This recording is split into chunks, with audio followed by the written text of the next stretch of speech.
दुर्योधन धृतराष्ट्र का पुत्र हमेशा पांडवों को पराजित करने और सबसे शक्तिशाली बनने की इच्छा रखता था।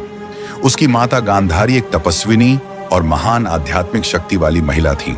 उन्होंने अपने जन्मांध पति धृतराष्ट्र के प्रति पूर्ण समर्पण दिखाते हुए अपनी आंखों पर हमेशा पट्टी बांध ली थी। इस कठोर तपस्या के कारण उन्हें दिव्य शक्ति प्राप्त हुई थी। जब महाभारत युद्ध का समय आया, तब गांधारी ने दुर्योधन को आशीर्वाद देने का निश्चय किया।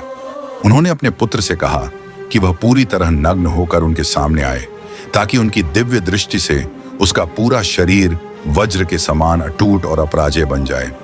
लेकिन भगवान कृष्ण ने यह चालाकी भांप ली।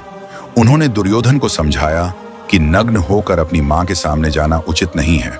उन्होंने उसे केवल लंगोट कमर का वस्त्र पहनकर जाने को कहा। दुर्योधन ने कृष्ण की सलाह मानकर अपनी मां के सामने कमर पर वस्त्र पहनकर गया। गांधारी ने जब अपनी आंखों की पट्टी हटाकर अपने पुत्र को देखा, तो उनकी शक्ति उसके पूरे शरीर पर नहीं, बल्कि केवल उन हिस्सों पर पहुंची जो वस्त्र से ढके नहीं थे। उसकी जंघाएं, थाई इस दिव्य सुरक्षा से वंचित रह गईं। महाभारत युद्ध में जब भीम और दुर्योधन के बीच गदा युद्ध हुआ, तब कृष्ण ने भीम को संकेत दिया कि वह दुर्योधन की कमजोर जगह यानी उसकी जंघाओं पर प्रहार करे।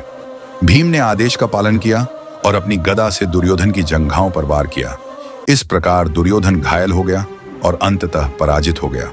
इस कथा से यह स्पष्ट होता है कि चाहे माता का आशीर्वाद कितना भी शक्तिशाली क्यों न हो, अधर्म के मार्ग पर चलने वालों को अंततः पराजय का सामना करना ही पड़ता है।